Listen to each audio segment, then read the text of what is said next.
You're listening to The Raw Reaction on the Angry Marks Podcast Network.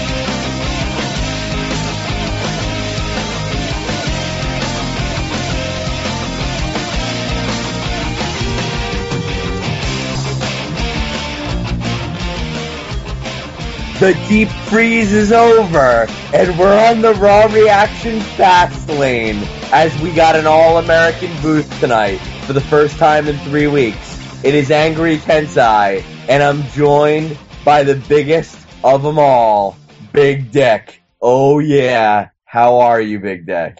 I'm doing excellent tonight, Angry Tensai. I actually have my Patriot mask on right now as we do this podcast. Just visualize that. Well, I could see you in it, you being like Adele Wilkes or Salvatore Sincere version of the Patriot. But and the best part is, that's the only thing I'm wearing right now. Oh, I'm sure, of course. Not White Sox. Not black, but White Sox. No, I took the White Sox off. Oh, man. Well, you know what? I'm at Truce with Canada. Our man Jordan Garber did a great job filling in for us as we were on our several business travels the last 2 weeks. He did a nice work, and it was great to see the spots he got from guys such as Kazarian doing spots for the Angry Marks Network. I thought that was very cool. But yeah, I'm impressed with his little repertoire of guys. Yeah, man, he knows a lot of people. He's a young man. He's coming up the ranks, and he's fearless. He'll talk to anybody, and he'll outreach to anybody and make connections. So good for him, man. That's pretty cool. But you know what? The most important connection I have? Big Dick, baby. Big Dick. Absolutely. That's a very important question, or connection for many ladies and many men alike. You know, tonight's Raw was from Nashville, Tennessee. Our very own Killer Kev is from Kentucky. Basically the same state as Tennessee. I mean, it's really the same thing, pretty much. Wouldn't you say? Yeah, pretty much. I mean, I think all their cousins live down there, so basically husband-wife state. Yeah, I mean, if you've been to Kentucky, you've been to Tennessee, you've been to Alabama, it's all pretty. And West Virginia, you got to throw West Virginia in there. That's pretty much.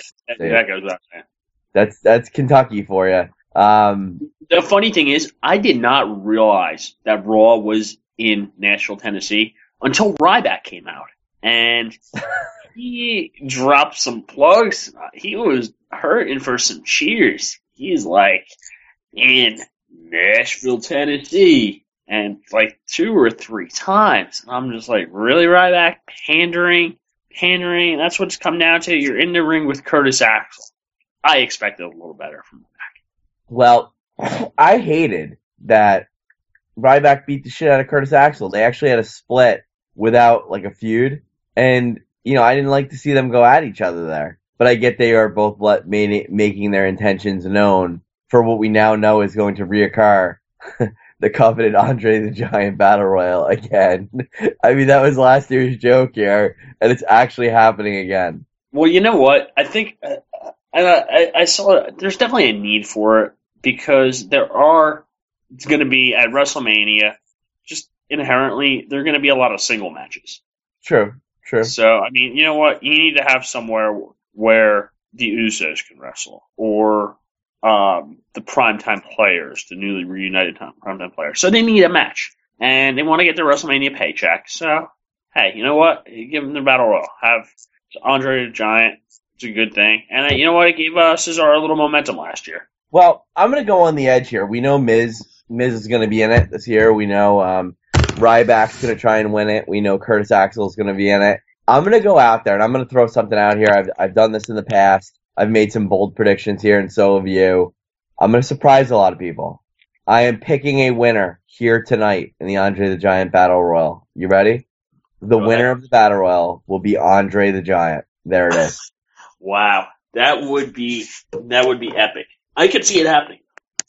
I could see it happening. Vic, who better? Who better to win the Andre the Giant Battle Royal than Andre the Giant himself? I would have to consider him the favorite. I think if he just sat down, that's why I don't understand why Big Show doesn't win every Royal Rumble. I mean, how hard is it to just sit down in the middle of the ring and just hold on to a rope or something? Not even hold on to a rope, but I mean, can you really pick up a 500-pound person? No. Exactly. And you know what? To your point, though, this Battle Royal is a great opportunity, really. Like, if you're going to use Kane and you're going to use Big Show, I mean, this Battle Royal is a throwaway anyway, and you're going to try and use them as a threat every year in the Royal Rumble at the end. Let them win one of these Battle Royals. Let them have some kind of threat. So I would let one of those two guys win the Battle Royal for no other reason than why not. Exactly. And you know what? They're not going to have a match against Ryback and Eric Rowan at WrestleMania. So, shit. It's like, throw them in there. I'm actually going to go with Damian Sandow. He could win. I wouldn't be surprised by that, actually. Yeah, I'd like to see it. I think, WWE seems to be getting behind him a little bit. Sort of slow build here on the split with Miz. I don't know if it's going to lead to. I was sort of hoping they'd have their blow off match for their tag team at WrestleMania or on the pre-show, but I guess them being entered into the Rumble sort of makes that a moot point. Could Paige win the Andre the Giant Battle Royal? She could. She is pasty. She could. Well, big development tonight. The Ascension loses their first match to the reunited Primetime Players. Yeah, I don't know. I mean, did the Ascension gangbang Nikki Bella and John Cena got wind of it or something? Because they've, in the last, 2-3 weeks, they've gone from oh, what a rush to oh, what a joke.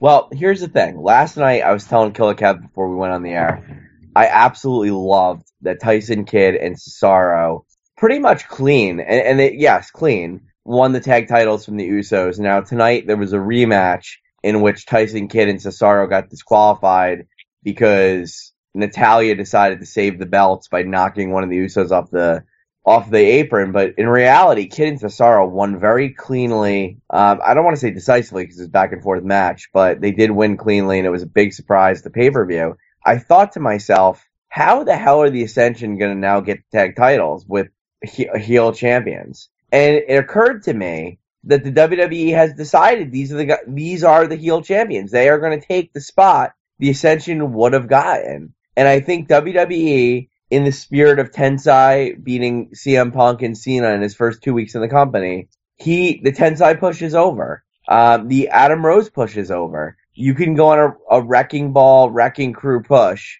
to start your career, but eventually when WWE gives up on you, they give up on you. And I hate to say it, but I think the Ascension are done already. How about that? That's sad, because I thought those guys really had a chance to be a dominant badass tag. They'll be around. Don't get me wrong. They're going to be around, but they're going to be a mid-card heel tag team, it looks like. They're not going to be a wrecking machine. Yeah, I don't like that. I mean, I don't know how you really change it, because it's hard right now, because, it just lost first match, but it lost in 3 minutes, and lost it to a team that hasn't been a team in a year.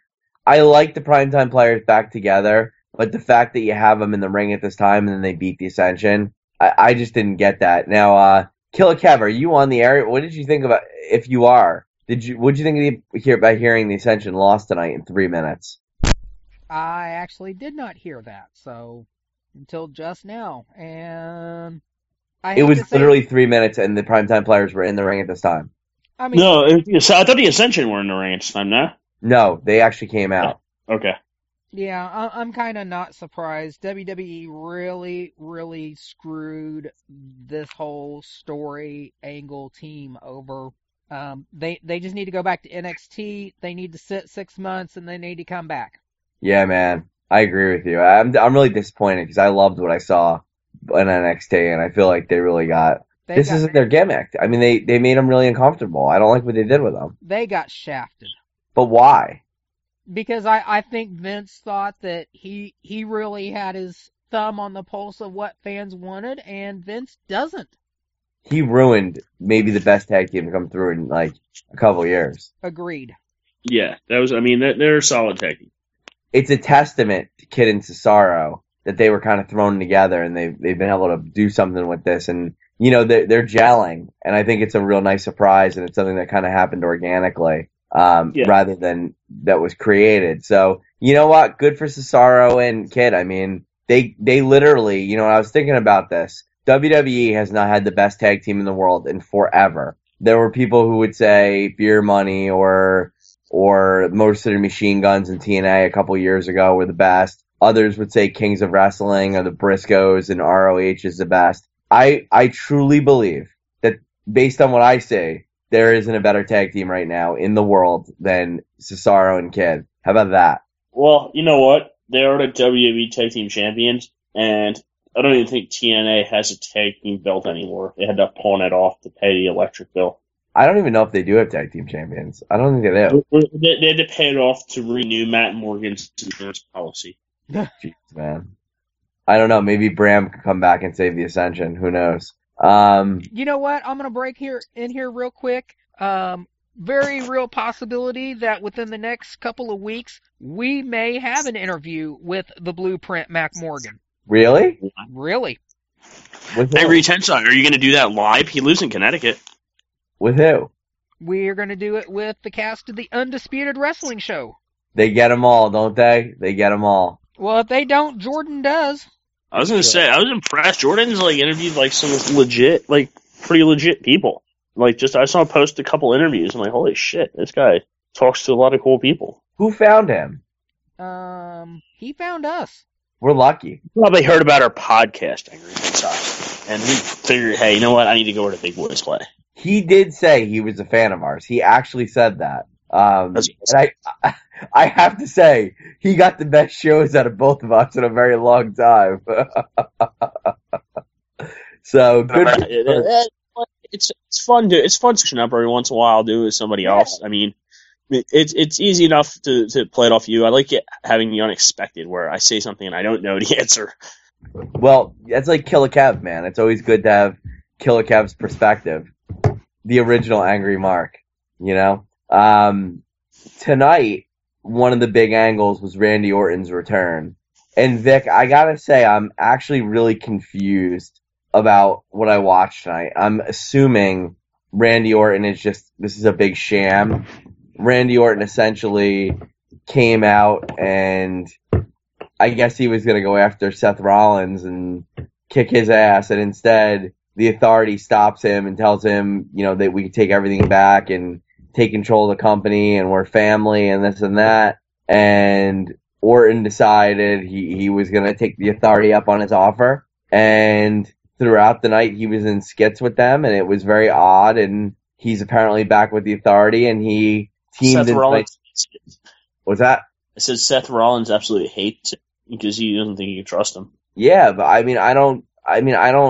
There's no way Randy Orton's really back with the Authority. It's just an odd thing. Yeah, I don't get it. Now, that main event was actually it was a pretty interesting match because you watch the dynamic and you see that Orton and Seth Rollins, they have a little bit of a clash. It doesn't result in physicality, but there's also the issue where Daniel Bryan tags himself in, and Roman Reigns has to get out of the ring after I think he had his Superman punch. So, yeah. I don't know, and Roman Reigns sort of laughed it off, like, hey, whatever. You know what? I wouldn't mind at some point seeing a complete swap of heel face between RKO, assuming he's part of the Authority right now, and Roman Reigns. Well, I mean, it might be trade to do, but I think that's an even trade. I don't think I see that happening though. I mean, at least I think they're trying to bring Roman Reigns into the paper as face, just because they know it's gonna be a tough crowd, and I think they want to give him the Cena push. Right. Well, if he's getting booed out of the building, that's not good. Don't you think Brian really put Reigns over tonight in a big way? I think. I mean, he basically just came out and said, I didn't respect you, but I do now, and last night you brought it, and it was a good match last night, and you deserve the match. And I mean, Brian really did. I have to say, he was a good company man. He put on a good match last night. He tried his best to make Roman Reigns look good. And he was believable on the mic. I mean, he really did try as a true professional to put over Roman Reigns. I mean, I think we talked about the Miz when he had to put over the Ascension their first night out. Miz showed what a poor professional he is. I thought that was beyond unprofessional, his unwillingness to carry out the storyline and be stiff. Whereas Daniel Bryan, like, really embraced the role, and I think it shows why they put him in that spot last year, and they gave him the chance that he had last year in one of the biggest WrestleManias ever. So I do really respect what Daniel Bryan did over the last 48 hours, to be honest with you. He was a true professional. Yeah, absolutely. I mean, I think that I don't even want to say Tony company line. I just think he just gave it off. He didn't say, hey, what's best for me. He said what's best for the story to advance the storyline. True. But I didn't like, everybody was working to put Roman Reigns over tonight, which was kind of cool. But I didn't like Paul Heyman's promo. I love Paul Heyman. We all know that. But I don't like how he said that at any point in history I would pick you to win over all these people. Like he said, at people in their heights at WrestleMania, you would beat Andre the Giant, you would beat The Rock, you'd beat Stone Cold. He went through the whole list and he said, but I don't see you beating Brock Lesnar. Let's be honest. Roman Reigns might be one of the, I hate to say this, but he might be one of the most undeserving main event participants in the history of WrestleMania. How about that? You know what? I say he's up there with possibly Miz. Miz, you're right, number one. Miz is the number one. Yeah, I mean, and that's the thing that still amazes me. How the hell did Miz win the main event at WrestleMania? That just blows my mind. Who, Wiz? Yeah. Wiz. I have a feeling he might have had some incriminating photos of Vince McMahon. I think he might have been the creator of GTV, where they used to videotape people. That shows The Rock really won that WrestleMania feud because The Rock bottom Cena so the Wiz could win. Then he beat him at the one that counted. It is. Cena won the cheap one at the end. Yeah. Wiz. The Wiz. Oh, I will tell you this. Rusev is a dead man at WrestleMania. You're going to see a complete squash. It's going to be ugly. Yeah. And you know what? I think you need it. I mean, it has to end. It was the second best. You know what? People say what they want about the pay-per-view. They hated it, whatever. I don't think it was bad pay-per-view at all. Because what it did was it put us on a clear path towards WrestleMania. Mm-hmm. We fine-tuned some storylines. But I mean, the majority of the pay-per-view is scheduled right now. They count like 6-7 matches. Mm-hmm. You have to throw, aside from the Andre the Giant Battle Royal, maybe a tag team match in, and that's pretty much it. I hope it's not Usos versus Cesaro and Friends again. Cesaro and Friends? Yeah, the Masters of the Universe. That's what they're calling themselves. Really? It's pretty cool, right? If you watch, they keep doing the M sign with their hands. That's for Masters of the Universe. Nice. I did not pick that up. I think it's pretty cool. It's a pretty cool little faction name they have there. It's unofficial, of course. On the Twitter, they're calling themselves that. That's pretty cool. The Twitter. Don West, I heard something incredible by Don West. I was watching some of his old Beanie Baby shop at home skits, and he was talking about how great the deals were, for these beanies. He said, people be dialing. You get the Peace Bear, the Valentino Bear, the Erin Bear, the Princess Bear for $299. Be dialing. The lines are on fire, people. And then he goes, listen, folks, we've looked it up in the price guides. We've looked it up in the local internets. This deal is untouchable. And then I thought to myself, what are the local internets? What's a local internet? Ask Don West. It was probably the internet back in the 1998s. You mean like 1998s? You mean like when there was like billboards and stuff, and you'd go on to remember billboards? You mean the things like that you see when you drive? No, Kev, you gotta remember billboards. Kev is the type of guy that would know what those are. If it's not the kind that you see when you're driving by him on the interstate, then no. Maybe I'm getting the words wrong, but I'm pretty sure I'm right. My understanding was a billboard was like a local phone number that had its own little website, essentially, so you'd call into the billboard. Oh, no, message board. No, it was a billboard. Because No, the site would have content. No, you're not bulletin board Bulletin system. boards. I'm an idiot. I'm a complete idiot, guys. A bulletin board. Do you guys remember bulletin boards? Yes, I run one. Still? Yes. Wait a second. Time out. Is it on the local internet or the real internet? No, it's not. No, it's not on the local internets. It was one of the first internet-based BBSs ever established, called ISCA BBS. When did you make... It is where I met Stevie J in 1994. Oh, Wow. If walls could talk. I was gonna say, I thought you had met him at that S&M club you were telling me about, but apparently No. not. I'm at the Figure 4 hotel when they're doing the parties for wrestling. When is that, by the way? What? What's that? When is the Okay. Figure 4 wrestling camp? I don't know when it is this year. So, hold on a second. At one time, It's at the Elks Club in Bayville, New Jersey. Nikolai Volkov is headlining. that's actually true. We are having literally, Kev, we are having a wrestling event at the Elks Lodge in Bayville. Nikolai Volkov is the headliner. That's crazy, right? You should go meet him. Do you know who he's wrestling? Who? Target's own Shane Douglas. Oh, awesome. Do you think that'll sell? Oh, that'll sell plenty of tickets.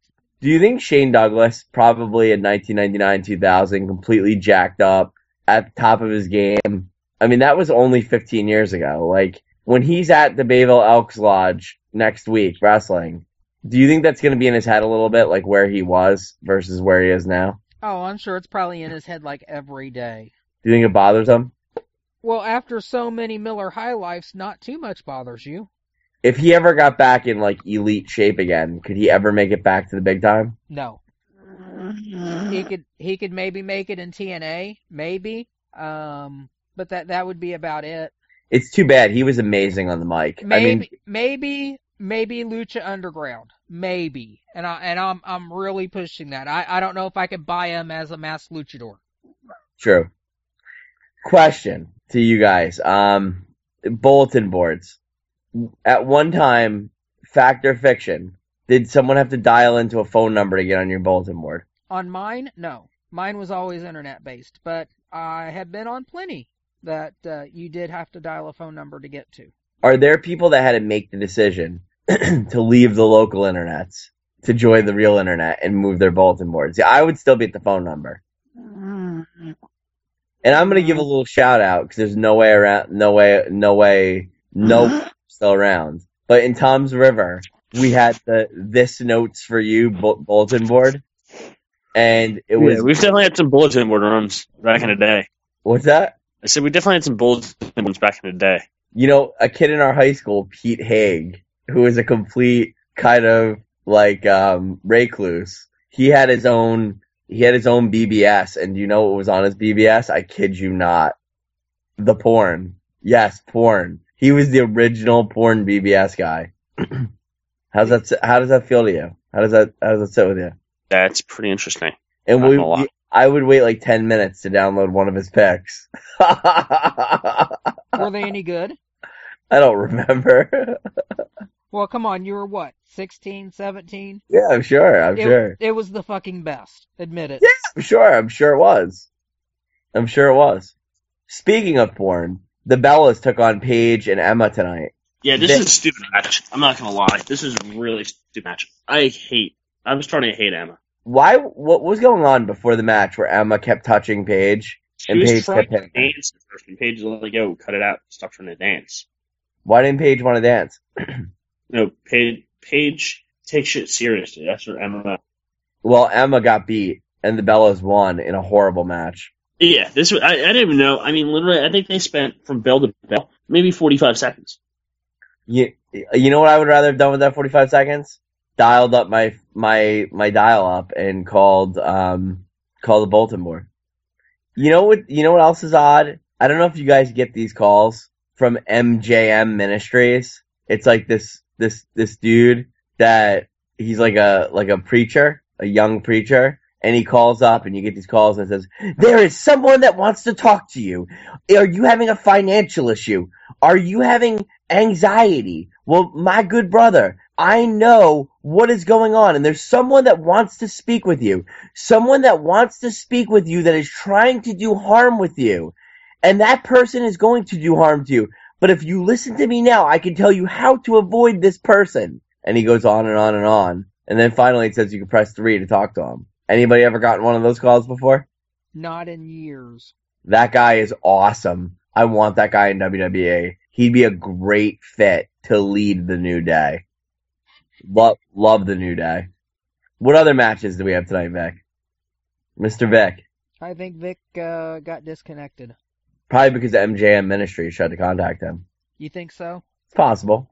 You know, I hate to say this, but I really lost my focus thinking about bulletin boards. Well, you left off with the Bellas. Yes, and they won. Stardust tonight was in action. He took on Jack Swagger. I was quite positive Stardust was going to win this match. It wasn't a very long match. Goldust actually showed up on the ramp, got in Stardust's head a little bit. Jack Swagger puts him in the ankle lock literally in like 3 seconds. Stardust is tapping like a drunk man. So it looks like the Goldust Stardust feud will continue. And a good win for Jack Swagger. I don't think it was that bad of a loss for Stardust, so not a big deal of a match, but it was good to see Jack Swagger on TV. Yeah. Love that was positive. Yeah. Did you cover Bad News Barrett and Dolph Ziggler? Not yet, but that was a very, very good match. And there was lots of developments in that match.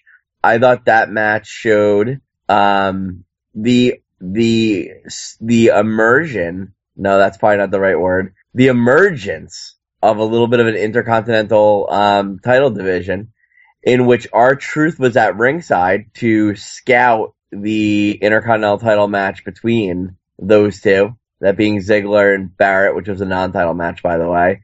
And Truth feels that he should have a title shot because he beat Wade Barrett, albeit with Ambrose's interference last week, but he is in the mix. So Ziggler wins the match clean. There was no interference by anybody. It was a great match back and forth.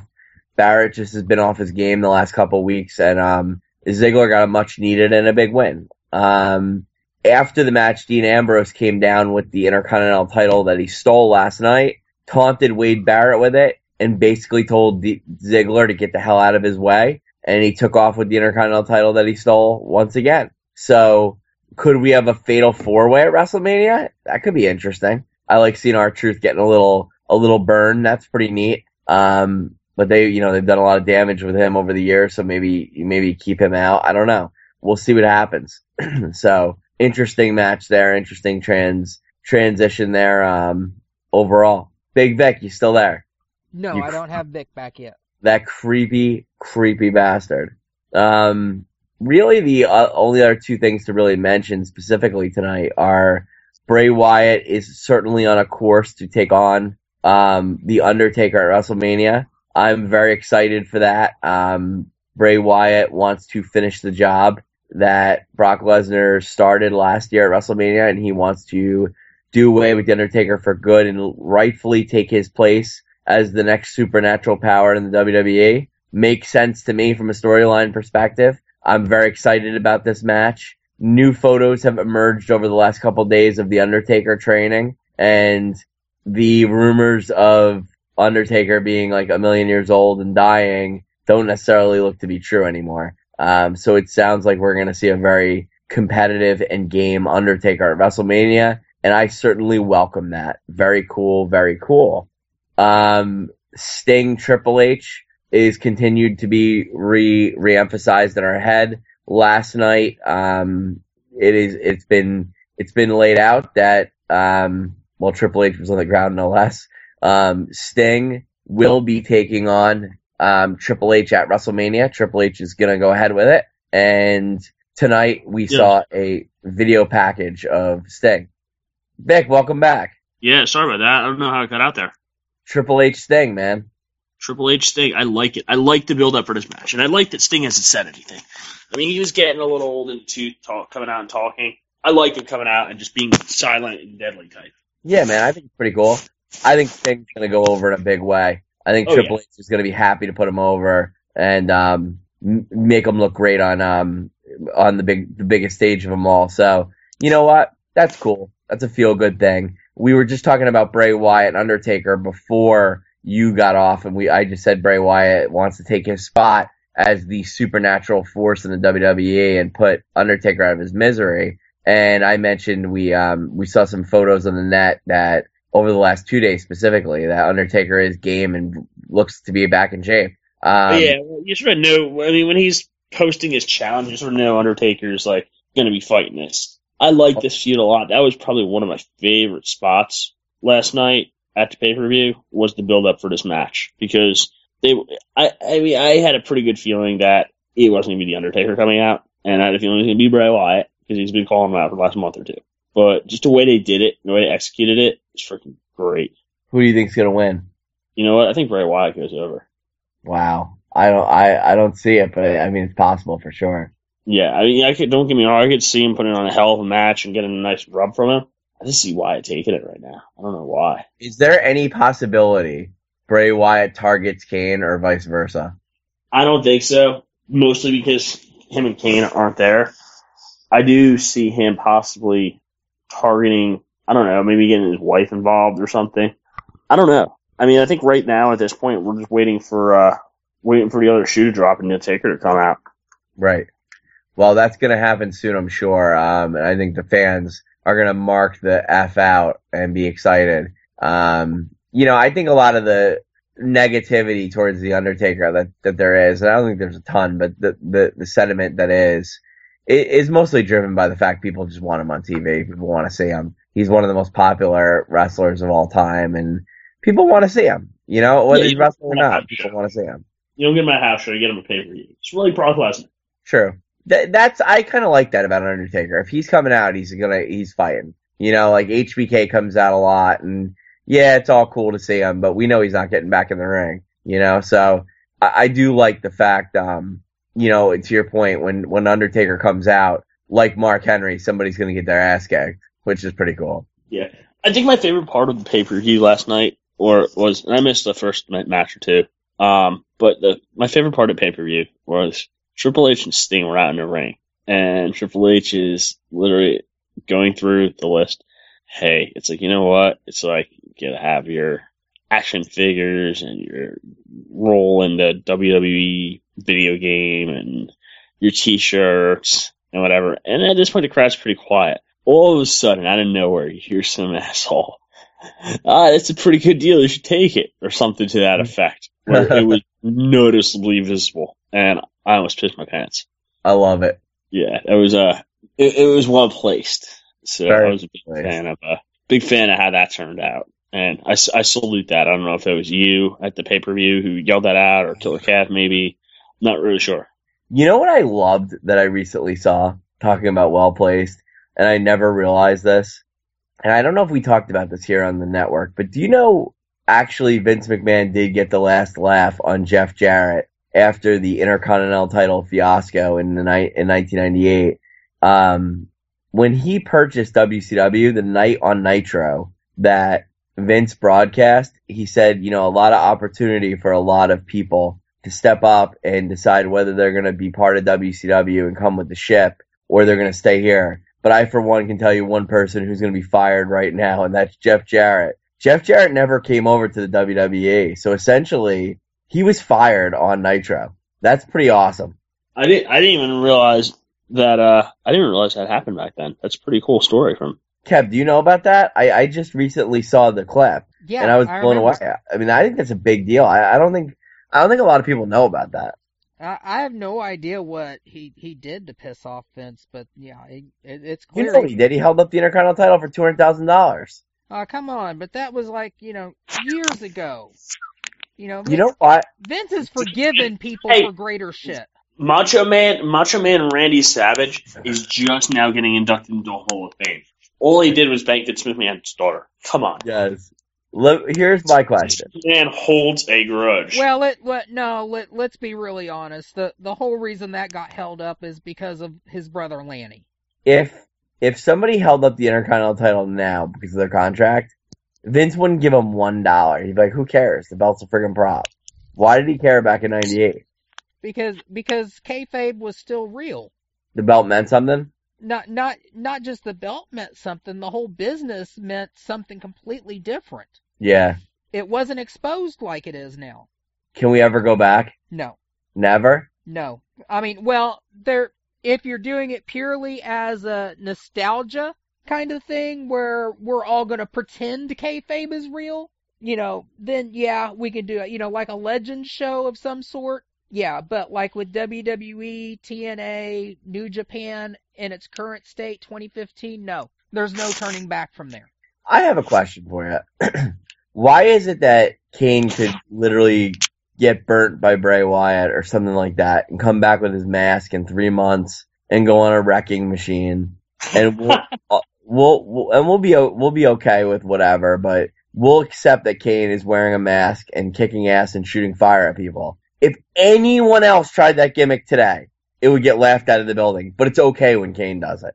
Because Kane's been around long enough. I mean, it's the same thing with Undertaker. I mean, who the hell can come forward in 2015 and people believe this person, manipulates the dead and himself is manipulated by this mysterious urn of power that has a flashlight sticking up out of the top of it. I mean, do you mean somebody besides Bray Wyatt? Bray Wyatt's much more a normal character, though. Yeah, Bray Wyatt deals in some mysticism, with voodoo. There's still people that do accept voodoo, but the kind of character that the Undertaker was, no, absolutely not. No way could somebody get that gimmick over today. But it's pretty cool though. He could use it today, and it's still accepted because he got it in a period. So like Kane and Undertaker really do have kind of an advantage, even to this day, over every single other person. Yeah, absolutely. I mean, if you want to take a look at it, look at Boogeyman. Kind of along the same lines as Undertaker and that kind of mysticism. Fans didn't buy it. They still don't buy it today. It's a cheesy gimmick. I don't know. I still think original Kane was the best gimmick. I mean that nothing captured my imagination. And I remember literally thinking, this guy, there's no way anyone's ever going to be able to beat this guy. This is ridiculous. Who's going to beat this guy? Well, out everybody. Well, Kevin Nash, Undertaker, and that's about it. Kane, man, I don't know, man. There was something special about the way he came on the scene, man. I'll never forget that. I hate to see what he's become. And I remember the moment where I remember Kane will never ever see great heights again, and that was when Drew McIntyre beat him clean with the Future Shock DDT. I was just like, wow. And then look what happened to the Chosen One. He jobbed to everybody. That's 3-man job. I don't know. I mean, some of the storylines that you're saying, I mean, you can go back and look at them. I mean, shit, if somebody was coming out and had a repertoire like Hulk Hogan did, I mean, he get laughed out of the building. I don't care how big he is, how much of an icon he is. He get laughed out of the building. You know what should laugh people out of the building? I know I say it all the time. Men in bikini briefs with t-shirts tucked into them. But for some reason, we all think that's acceptable. I will never understand that look. Ever. Imagine you were walking down the street and there was a man in bikini briefs with a t-shirt tucked into it. That would be impressive. You wouldn't think it was normal? I would not. I mean, don't get me wrong, I occasionally wear my Speedo around, but I do that on occasion. Yeah, but like pro wrestlers and bodybuilders can totally get away with it. Because seriously, are you going to tell them are you going to walk up and get in their face and tell them, you're an idiot, go home and get dressed? No. Yeah, there's a point where, you know what, you just let people do their thing and go with it. It's not worth. I mean, it's not worth being that person to buzzkill. I mean, they would grab you by your neck and they would hammer on the top of your head and pound you into the pavement like a spike. Well, you know, I remember when the Blair Witch Project came on the scene, and that was a movie. Some people questioned the validity of it, and at the very end, the women or the girl or whatever, they go in the house and they see the shadow, and you hear them scream and they die, and you see like the shadow of the Blair Witch. and it kills them, apparently. You know how I would have wrote that, and I still say it to this day? They do that. A little bit of rape in there. No, you do it. You have the exact movie the exact same way it is. And then when they show the Blair Witch at the very end, that kills all the people, you just have the Blair Witch like kind of turn around and face the camera, and fucking Big Show choke slams the Blair Witch straight to hell. And after this serious like movie, the music plays. Well, it's the Big Show. Credits roll. And I was gonna say I'd rather see an RKO out of nowhere. I was sort of hoping. I watched the interview. Out of nowhere is the bomb. That would be great placement. I was secretly hoping. I was watching the interview, and I was secretly hoping for like, okay, you know what? They failed to kill Kim Jong Il. Oh, wait a second! RKO out of the helicopter. It's the end.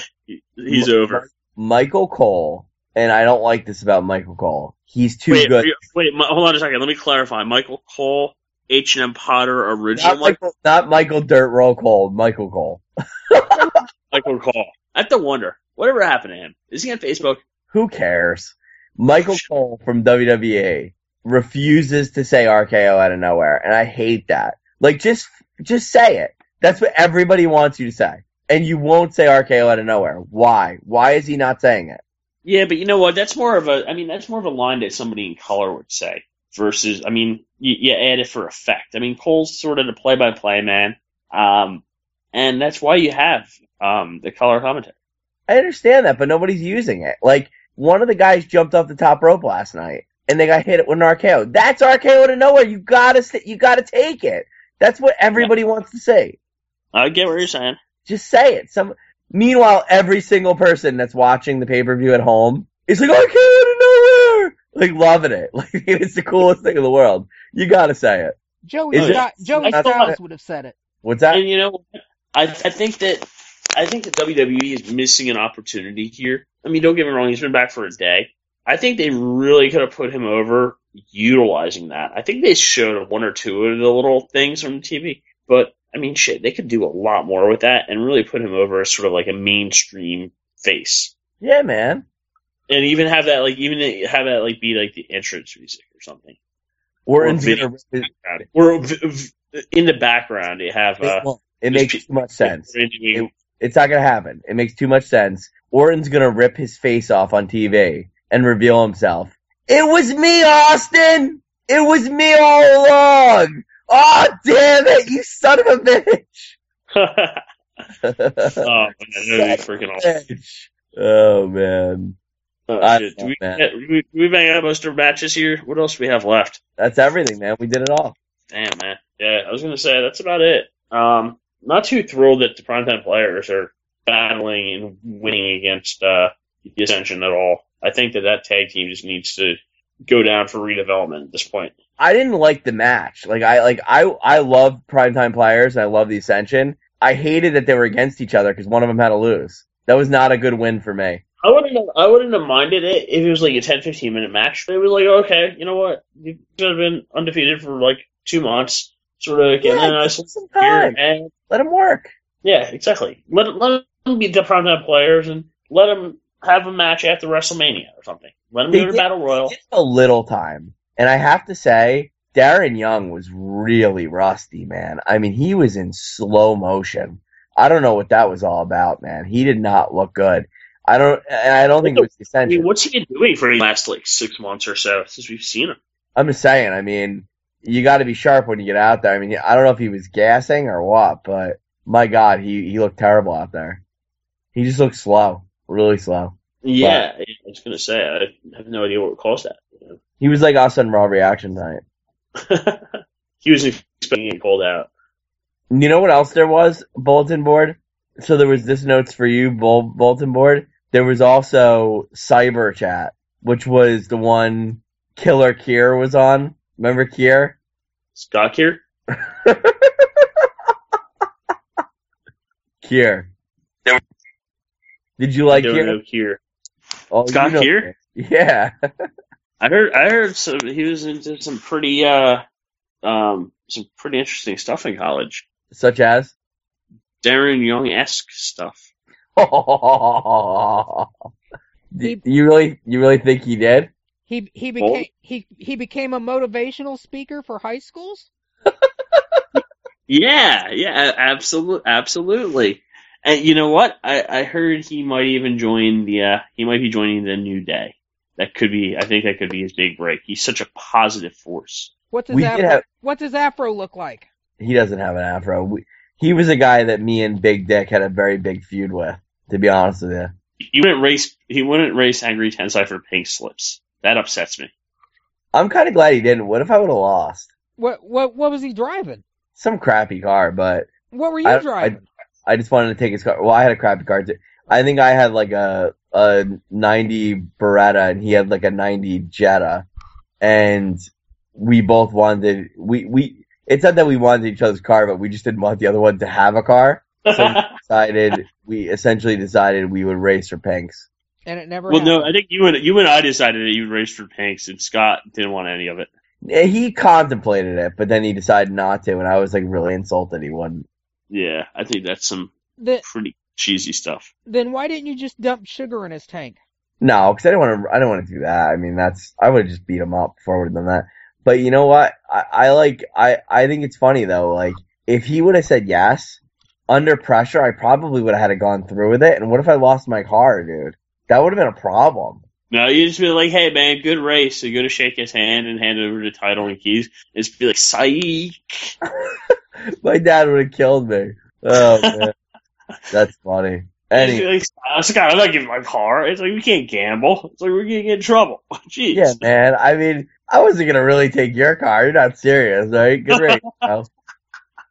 You know I would never took your car. End up being like the In race. the meantime, you already have like a ad up on the internet to sell his car. No, what would happen? You're racing for pinks like that. Somebody's gonna get killed because you're gonna try and keep your car under all costs. And the fact is, you get another car if you win. Yeah, that's some high stakes shit. Yeah, man. Yeah, and here's the reality. Racing for pink sounds fun until you have to pay the excise tax on those vehicles.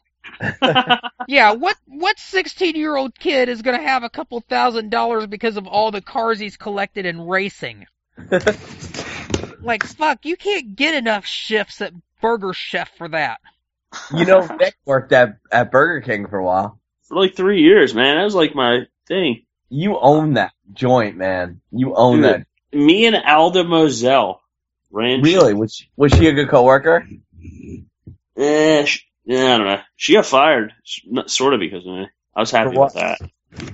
She didn't like empty the trash or something one night, and somebody told her to, and then she just made a big fuss about it. You can get canned for that? Apparently, I think it was more that was like the culmination of her being shitty. Did she blame you? Not directly. I think she sort of.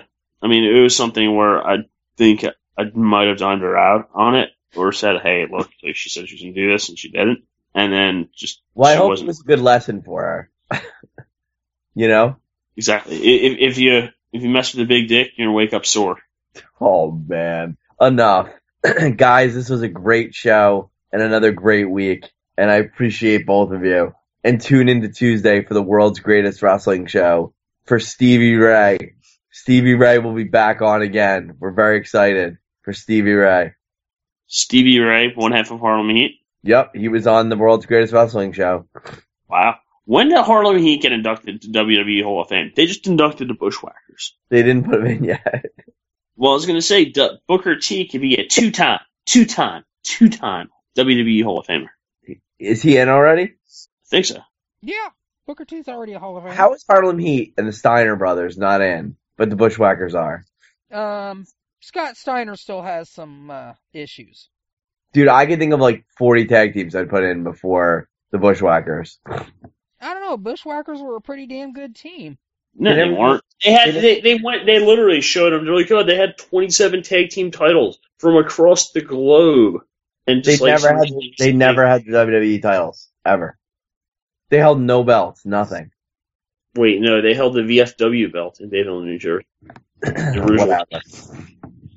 Yeah, they don't deserve to be in the Hall of Fame. I mean, you know who deserves to be in the Hall of Fame? There's probably a half dozen tag teams right now in WWE. How about Ricky and Robert, the Rock and Roll Express, junior heavyweight champion Ricky Morton?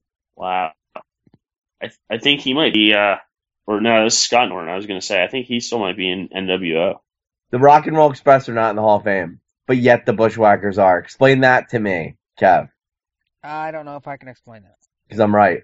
Maybe. Undisputed Wrestling Show tomorrow night. We get to have a little bit of fun. We will be speaking with independent wrestler, the headliner, Chris Michaels. But we're also going to be speaking with the masterpiece, Chris Masters. Nice. Wow. Tomorrow night. Tune in, 9 p.m. Eastern. When was Stevie Ray on? A couple weeks ago. Oh, cool. I like him. He was awesome in Harlem Heat. Let's see. We also just did an interview with Mark Marrow. So you missed a great interview there. We talked with independent wrestler Lynn Oddity. And we also got to speak with Garrett Bischoff.